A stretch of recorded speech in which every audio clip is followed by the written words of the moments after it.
जय श्री राधे। माघ मास महत्तम 17वां अध्याय। कार्तवीर्य ने पूछा, हे भगवान, कांचन मालिनी और राक्षस कौन थे? कृपया उस इतिहास को आप बताइए। दत्तात्रेय जी बोले, हे राजन, विद्वान और ज्ञानी तथा धर्म जिज्ञासु को समस्त रहस्य बता देने चाहिए, यही उचित बात है। इस इतिहास को सुनने से अश्वमेघ यज्ञ का फल प्राप्त होता है। परम सुंदरी कांचन मालिनी एक अप्सरा थी।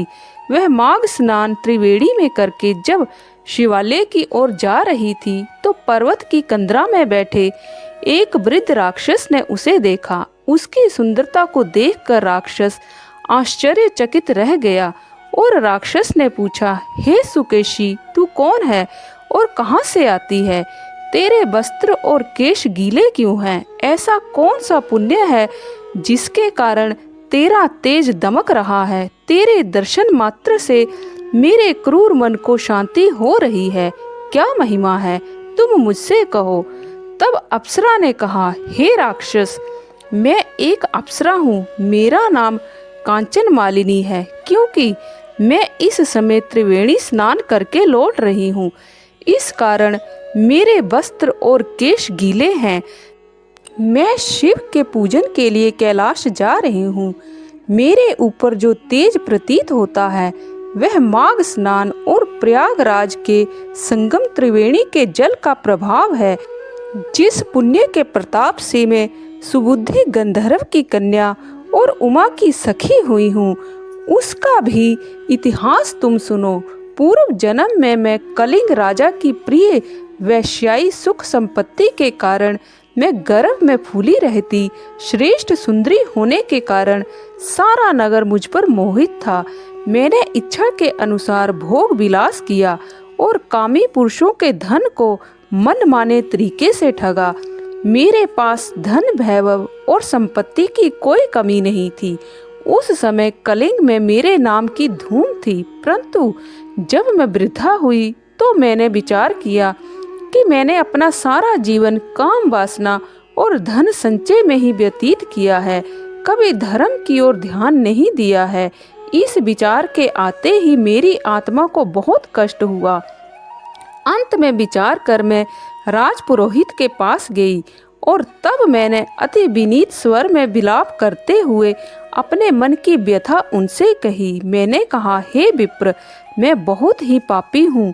मैंने कभी भगवान के चरण कमलों को प्राप्त करने के लिए जब तप, व्रत और पूजन नहीं किया है। जवानी के नशे में भोग विलास में पड़कर मैंने अपने तीनों जन्म नष्ट कर दिए हैं। हे नाथ, अब आप मुझ अबला को उबारिए और मेरा उद्धार करिए। मेरे वचनों को सुनकर पुरोहित ने कहा, हे सुमुखी, तेरे समस्त पापों को मैं जानता हूँ। तूने जो पाप किए हैं उनसे सहज ही मुक्त होने का एक उपाय है कि तू प्रयागराज जा और अपने मन को निर्मल कर। तू त्रिवेणी में स्नान कर। तीर्थराज प्रयाग में ही यह शक्ति है कि वे तेरे सारे पापों को नष्ट कर सकते हैं। ऋषि जनों का यही कहना है कि प्रयागराज में माघ स्नान करने से प्राणी के समस्त पाप नष्ट हो जाते हैं। जयति तीर्थराज प्रयाग की। तीर्थों में प्रयागराज श्रेष्ठ है। भीरु, अब तुम प्रयागराज के रहस्य को सुनो। पुराने समय में देवराज इंद्र ने जब काम से पीड़ित होकर गौतम की परम सुंदरी पत्नी अहिल्या के साथ पापाचार किया तो क्रोध में भरकर ऋषि ने इंद्र को शाप दिया।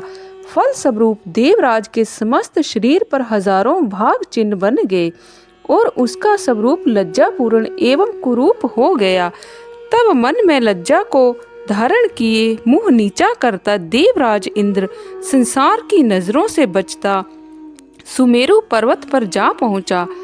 वहां 100 योजन लंबी सरोवर में खिले स्वर्ण कमलों को देख एक कमल के भरे हुए कोटर में छिपकर बैठ गया। एकांतवास करता हुआ इंद्र अपने कृत्य पर पछताता रहा। उसने अपनी कामुकता को लाख बार धिक्कारा और बार बार अपने ऊपर गलानी करने लगा। उधर देवराज इंद्र के बिना स्वर्ग की शोभा नष्ट होने लगी। तब इंद्राणी देवताओं को साथ लेकर बृहस्पति जी के पास गई।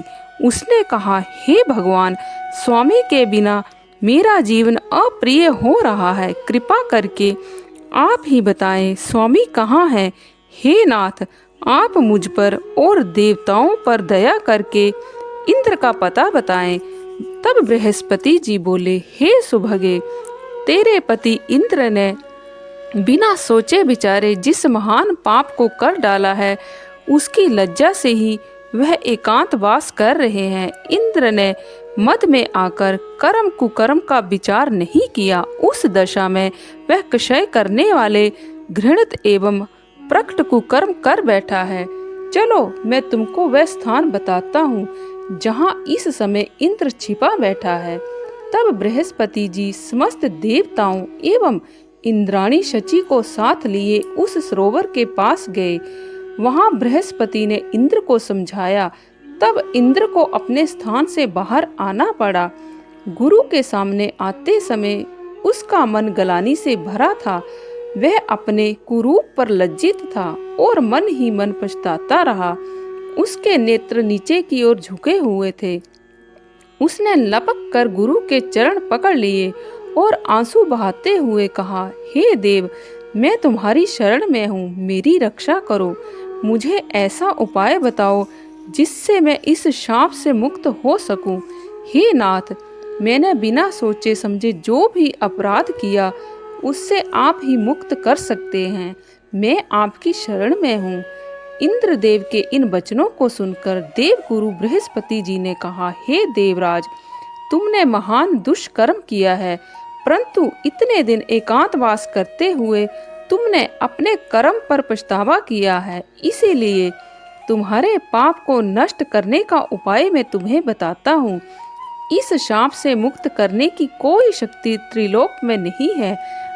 ब्राह्मण का शाप नष्ट नहीं हो सकता, परंतु उसका स्वरूप अवश्य बदला जा सकता है। समस्त पाप तीर्थों के स्नान के द्वारा ही नष्ट होते हैं। समस्त तीर्थों में प्रयागराज श्रेष्ठ है। इसीलिए तुम हमारे साथ चलकर प्रयागराज तीर्थ पर त्रिवेणी स्नान करो।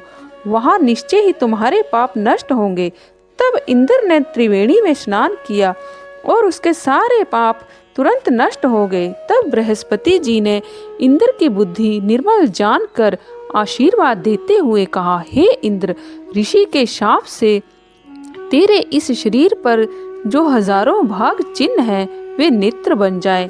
तभी से इंद्र के हजारों नेत्र हो गए। हे सुनयन, जिस प्रकार इंद्र त्रिवेणी में स्नान करने से निष्पाप हुआ, उसी तरह तेरे भी वहां स्नान करने से सारे पाप नष्ट हो जाएंगे।